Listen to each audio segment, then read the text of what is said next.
Bonjour, je m'appelle Nathalie Yaomb. Sans tarder, je vous emmène au cinéma. Allez, c'est parti! Des militaires français accusés de piller les ressources du royaume fictif du Wakanda. C'est la scène tirée du film Black Panther qui suscite la polémique. Dans son second volet, la superproduction de Marvel fait passer en jugement ses mercenaires. Mais problème, tous portent des tenues similaires aux soldats français de la force Barkhane, déployés au Mali jusqu'en août dernier. La scène n'a pas empêché Black Panther d'obtenir un beau succès en France. Le film a dépassé les 3 millions de spectateurs en seulement 4 semaines. Le 8 juin, une scène s'est déroulée au Tchad qui semblait tout droit sortie du film Wakanda Forever.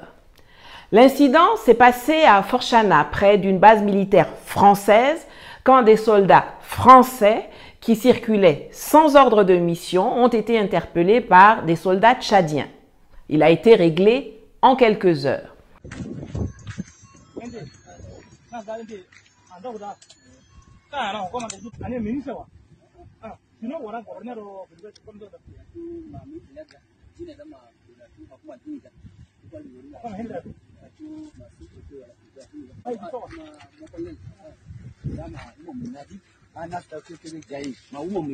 Ce n'est que quelques jours plus tard, lorsque des images ont fuité sur Internet en provoquant la joie et la fierté partout en Afrique de populations qui en ont ras-le-bol de voir la France et son armée se comporter en propriétaires chez nous, que la hiérarchie militaire tchadienne a jugé opportun de s'exprimer. Je vous laisse écouter.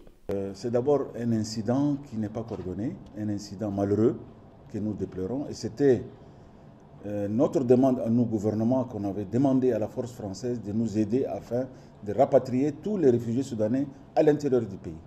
C'est ce qui a envoyé la force de Barkhane pour voir le terrain, un éclaireur qui est parti, un élément pour voir le terrain afin qu'il puisse déployer des moyens afin de rapatrier les réfugiés. Mais malheureusement, un incident s'est passé entre un de nos éléments qui s'est comporté très mal et qui est maintenant sous le verrou et qui la discipline va s'imposer sur lui.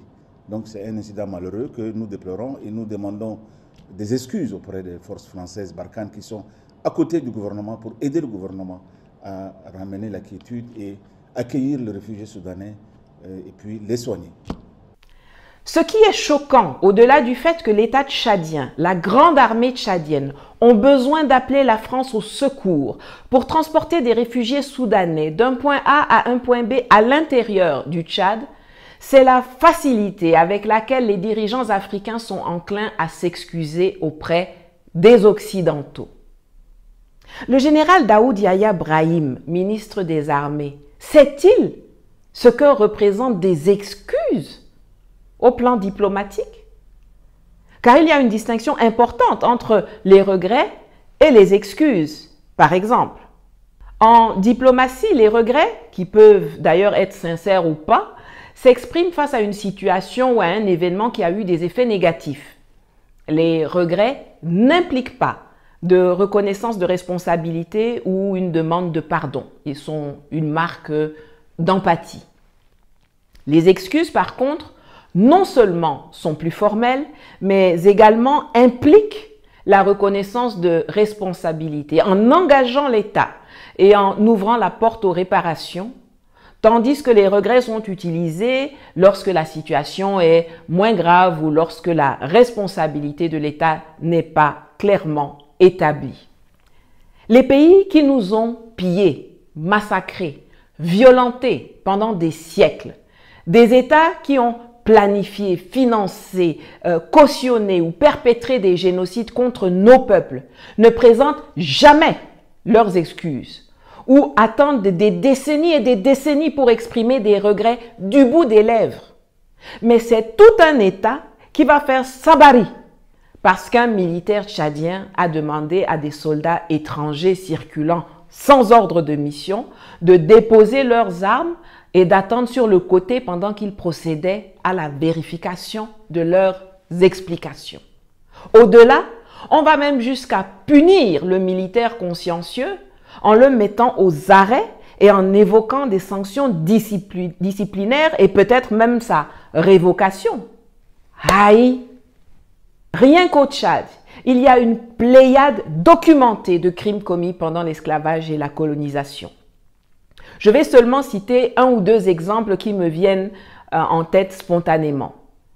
L'assassinat par les soldats français d'enfants à Doba, dans le Logon, en 1918, pour punir les parents qui fabriquaient et vendaient de la bière locale.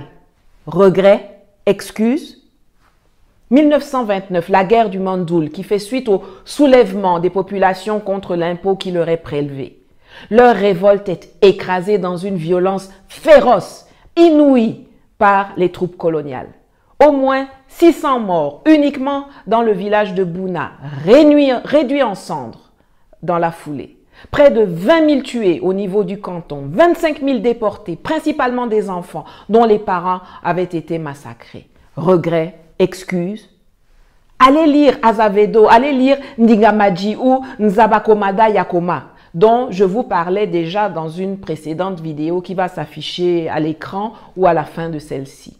Au contraire, ces gens ont eu l'audace de s'émouvoir il y a un an quand des populations s'en sont pris lors des manifestations France Bara, c'est-à-dire France Dégage, au monument néocolonial d'humiliation des Tchadiens que les Français ont érigé à Abéché pour célébrer la prise de la ville en 1911.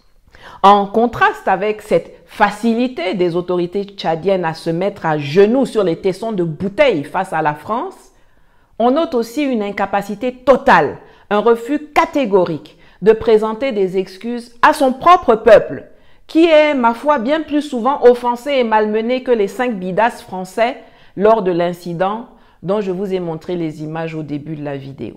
En octobre 2022, le régime de N'Djamena a fait couler des rivières de sang au Tchad, assassinant des dizaines de personnes, en blessant des centaines d'autres, endeuillant des familles, détruisant des vies en pagaille. A-t-on jamais entendu Déby ou un membre de son gouvernement présenter des excuses à qui que ce soit à ce sujet? Pourtant, la Constitution dit que le souverain au Tchad, comme dans beaucoup d'autres pays, c'est le peuple. Mais la réalité nous prouve ici comme ailleurs en Afrique dite francophone que le vrai souverain, c'est la France en fait.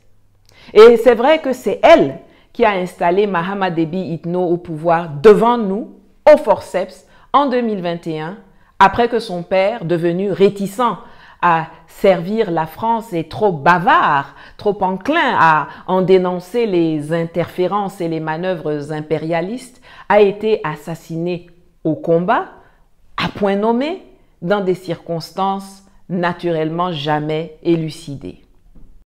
J'aurais souhaité moi-même, en 2002, m'arrêter, comme j'avais promis en son temps, au second mandat. Oui. C'est-à-dire, en 2006, je devrais céder, en fait, disons. Il y a 10 ans. Au suivant. La guerre a éclaté. Le mercenaire avait attaqué N'Djamena ici, la ville. Le pays était en guerre. Vous comprenez? Mais en 2016, il Attendez, s'il vous plaît. Et comme j'ai dit dans la politique africaine, la France intervient souvent, et je le dis haut et fort, la France a intervenu, je dis bien, je n'ai pas demandé, je dis je ne le fais pas, de changer la Constitution. Pour l'histoire, je dis bien. Bongo n'est pas là. Bongo père, je dis bien. C'est à Paris. J'ai refusé. Et je n'ai pas fait la campagne.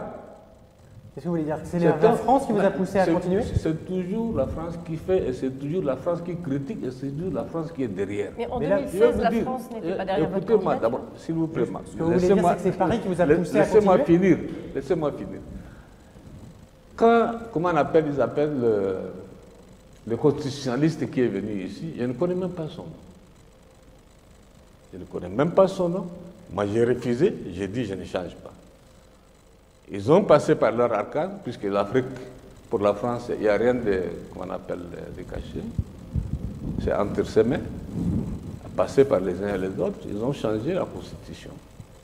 Donc, ce que vous dites clairement, ce n'est pas Déby qui a changé la Constitution. Ce que vous dites clairement, c'est que c'est Paris qui vous a forcé la main pour rester au pouvoir. J'ai dit que en tant que soldat, j'ai donné ma parole d'honneur en son temps de quitter le pouvoir en 2006. Il y a deux choses qui sont intervenues. La guerre, évidemment. La deuxième, c'est la France. Qui vous a dit de continuer. Bien sûr.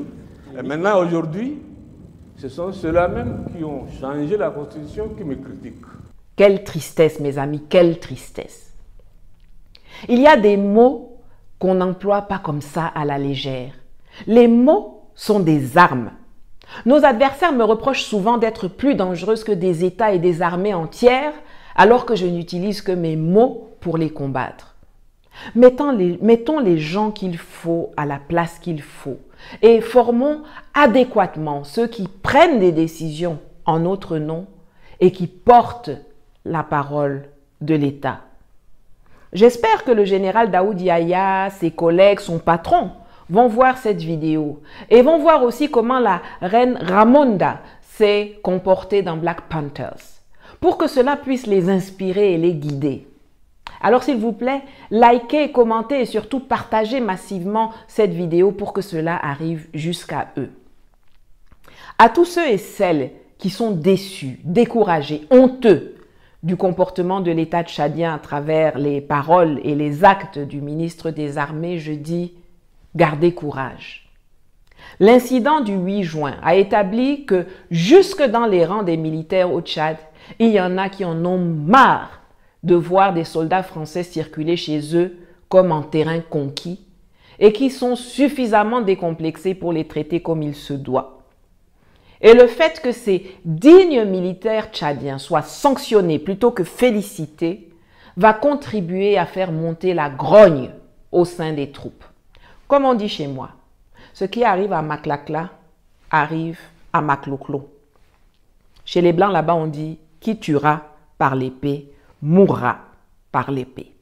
N'oubliez pas de contribuer à mes cagnottes dont les liens s'affichent ici ou dans la boîte de description en dessous pour me permettre de continuer à produire du contenu éducatif comme celui-ci. À bientôt. Shukran.